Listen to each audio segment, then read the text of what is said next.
बिहार के राज्यपाल श्रीमान रामनाथ कोविंद जी, भारत के मुख्य न्यायाधीश श्रीमान टी.एस. ठाकुर जी, बिहार के मुख्यमंत्री श्रीमान नीतीश कुमार जी, केंद्र में मंत्रिपरिषद के मेरे साथी श्रीमान डी.वी. सदानंद गौड़ा जी, पटना हाईकोर्ट के कार्यवाहक मुख्य न्यायाधीश श्रीमान आई.ए. अंसारी जी, पटना हाईकोर्ट के न्यायाधीश श्रीमान हेमंत गुप्ता जी, उपस्थित सभी वरिष्ठ महानुभाव, नीतीश जी ने विस्तार से सबके नाम बोले हैं, इसलिए मैं पुनरावर्तन नहीं करता हूं, लेकिन उन सबका मैं आदर से स्वागत करता हूं।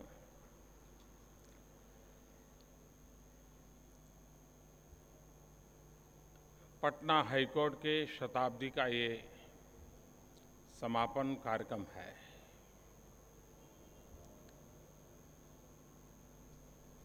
एक प्रकार से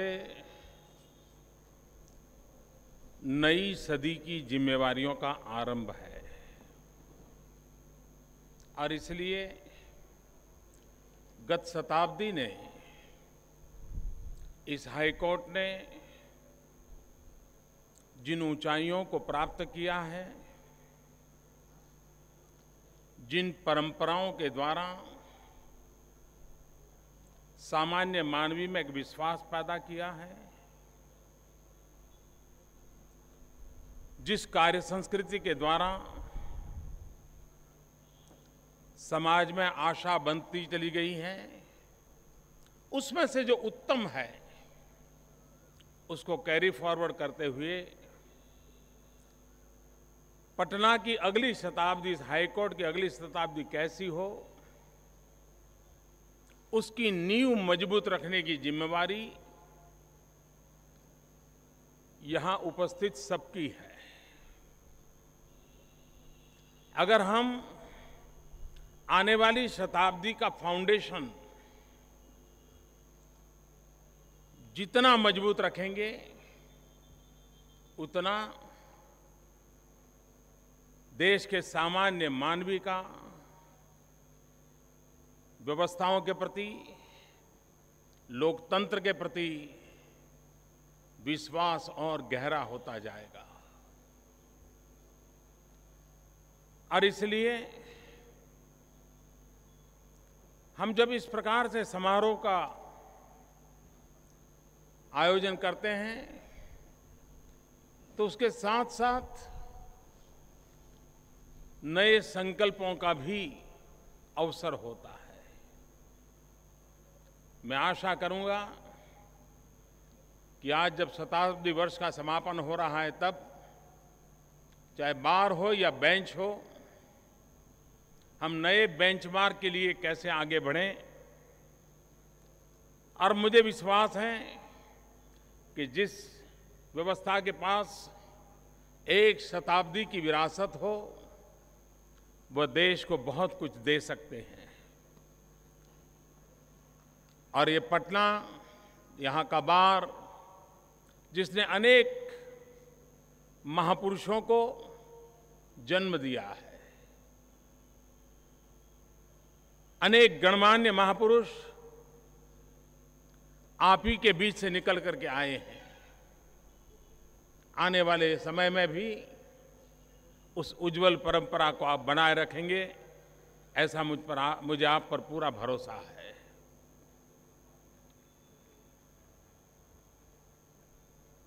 कभी-कभी मुझे लगता है कि हमारे देश में बहुत ही कम जगह ऐसी होती हैं जहां पर लोगों का ध्यान रहता है कि उसके 50 साल हुए, 100 साल हुए और उसको अवसर मनाया जाए। मैं एक बार जब मुख्यमंत्री था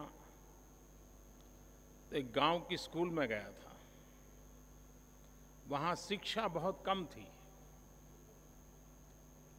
हार्डली 30-32% उस गांव में शिक्षा थी। तो मेरा मन कर गया भाई चलो देखें तो सही क्या है। और जब मैं वहाँ गया तो मैं हैरान था। वहाँ जो स्कूल बनी थी उस स्कूल की उम्र करीब 120 साल थी। यानी जिस गांव में 120 साल पहले स्कूल का जन्म हुआ उस गांव की शिक्षा 30-32% के इर्द गिर्द आकर के अटकी हुई थी। तब हमारे मन में एक चुनौती पैदा होती है कि ये व्यवस्थाएं अगर प्राणवान नहीं होगी, अगर ये व्यवस्थाएं डायनेमिक नहीं होगी, अगर ये व्यवस्थाएं प्रोग्रेसिव नहीं होगी, तो हम न समय के साथ चल पाएंगे, न हम समय की मांग को पूरा कर पाएंगे। और इसलिए हम लोगों के सामने एक चुनौती है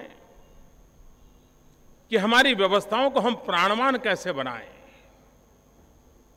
कभी कभी व्यवस्थाओं का विकास मुश्किल नहीं होता है, लेकिन व्यवस्थाओं को प्राणवान बनाने के लिए बहुत ताकत लगती है, बहुत लंबे अरसे तक जूझना पड़ता है। और इसलिए उस दिशा में इन 100 साल के अनुभव से हम कुछ करें। आने वाले दिनों में मैं एक सुझाव के रूप में सोच रहा हूं, तो जब यहां बैठा था तो विचार आया, क्या हर वर्ष हमारे कोर्ट एक बुलेटिन निकाल सकते हैं क्या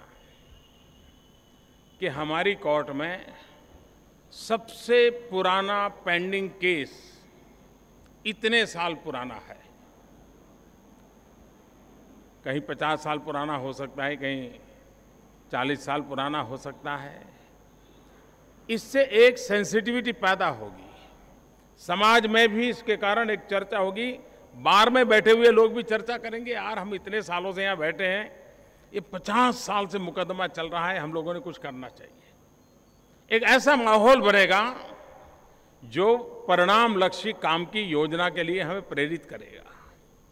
और ये कोई मुश्किल काम नहीं है और ये गलत काम भी नहीं है। अगर मान लीजिए कोई 50 साल पुराना कोई केस का नाम निकल गया तो कोई आज बैठे हुए लोगों की जिम्मेवारी नहीं होगी, वो तो रिटायर्ड हो चुके होंगे। लेकिन अच्छा होगा कि उसके कारण पेंडेंसी की जो चिंता है उसमें से बाहर निकलने का एक मनोवैज्ञानिक वातावरण तैयार होगा। दूसरी एक सुविधा है इन दिनों, जो आज से पुरानी पीढ़ी के जो बार के मेंबर्स हैं उनको ये सद्भाग्य प्राप्त नहीं हुआ था जो आज की पीढ़ी को प्राप्त हुआ है, आज के बार को प्राप्त हुआ है, और वो है टेक्नोलॉजी। पहले आपको अगर किसी केस को लड़ना है तो लंबे अरसे तक रिसर्च में टाइम जाता था, पूरी टीम लगी रहती थी पुराने रेफरेंस ढूंढने के लिए। आज गूगल एक ऐसा आपका बार मेंबर है कि आप जो चाहो वो गूगल खोज करके निकाल के दे देता है और आप आसानी से परफेक्ट जजमेंट को कोट करके अपनी बात मनवा सकते हो। और इसलिए हमारा बार, हमारी बेंच, हमारी कोर्ट, इसको हम कितने ज्यादा टेक्नो से भी बना सकते हैं, कितनी तेजी से हम डिजिटल सिस्टम को हमारी व्यवस्था में इंजेक्ट कर सकते हैं, और उसके कारण quality of argument, quality of judgement, space of the judgement, इन सब में एक बहुत बड़ा आमूलचूल परिवर्तन आ सकता है। और उस दिशा में हम प्रयास करें। हमारे देश के आजादी के आंदोलन की तरफ देखें तो इस बात को हम स्वीकार करना होगा कि भारत के आजादी के आंदोलन का नेतृत्व प्रमुखतया वकीलों के द्वारा, बैरिस्टरों के द्वारा हुआ। बार के ही मेंबर थे जिन्होंने देश की आजादी की लड़ाई को लड़ा। अंग्रेज सल्तनत के सामने अपनी बुद्धि का उपयोग, कानूनी व्यवस्था का उपयोग करते हुए कैसे लड़ा जा सकता है, ये मिसाल अगर किसी ने कायम की तो इस देश की बार की परंपरा ने की, वकीलों की परंपरा ने की है। और इस प्रकार से इस पेशे से जुड़े हुए लोगों का एक बहुत बड़ा योगदान भारत के आजादी के आंदोलन से जुड़ा हुआ है। और उसके बाद भी जब जब भारत में संकट आया, मूलभूत बातों पर संकट आया, ज्यादातर बार ने आवाज उठाई है, ज्यादातर न्यायालयों ने उसको एक नई ताकत देने का प्रयास किया है। और इसलिए भारत जैसे लोकतांत्रिक देश के लिए, जहां विविधता इतनी है, समाज को बांध के रखना है, देश को जोड़ के रखना है, तो एक सक्रिय प्रयास, और वो भी समाज के में दूरियां पैदा न करे, समाज को जोड़ने के प्रयास में उपकारक हो, उस प्रकार की हमारी मूवमेंट की आज समय की मांग है।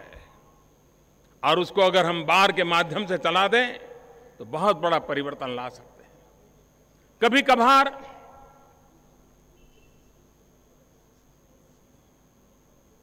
एक इन टू डेमोक्रेटिक वैल्यूज में किस प्रकार का बदलाव आता है। एक घटना मेरे लिए बड़ी, it was a touchy for me, so मैं शेयर करना चाहूंगा। मैं पिछले दिनों यूके के प्रवास में था, तो वहां के प्रधानमंत्री ने मुझे एक सनद गिफ्ट की, बार की सनद गिफ्ट की। और उसका इतिहास ऐसा था कि भारत की आजादी में जो सशस्त्र क्रांति में विश्वास करते थे, दो प्रवाह थे, एक अहिंसा में विश्वास करता था, एक सशस्त्र क्रांति में विश्वास करता था। सशस्त्र क्रांति में विश्वास करने वाले लोगों के क्रांति गुरु थे श्यामजी कृष्ण वर्मा। 1930 में उनका स्वर्गवास हुआ और लंदन में अंग्रेजों की नाक के नीचे बैठ करके वो आजादी की लड़ाई लड़ते थे और मदनलाल ढींगरा समेत कई लोगों को प्रेरणा देते रहते थे।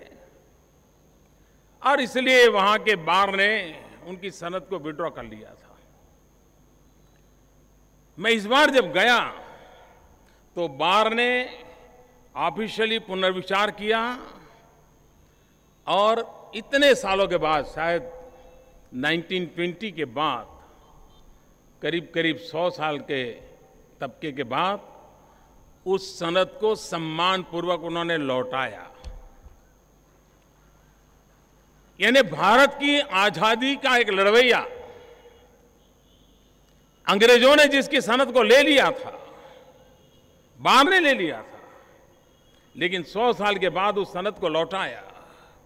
यह घटना मैं इसलिए जिक्र करता हूं कि 100 साल के बाद उस व्यक्ति का कोई रिश्तेदार भी वहां मौजूद नहीं है, लेकिन न्याय व्यवस्था से जुड़े हुए लोगों के मन में एक था कि यह स्थिति बदलनी चाहिए, और उन्होंने इनिशिएटिव लिया और बदला।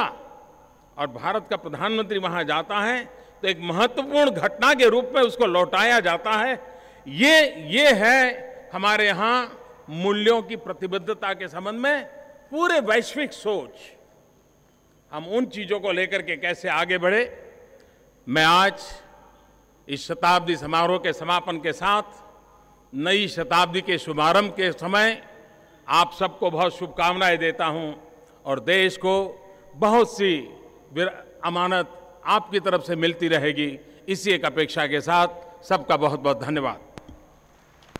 बहुत बहुत आभार व्यक्त करना चाहूंगी माननीय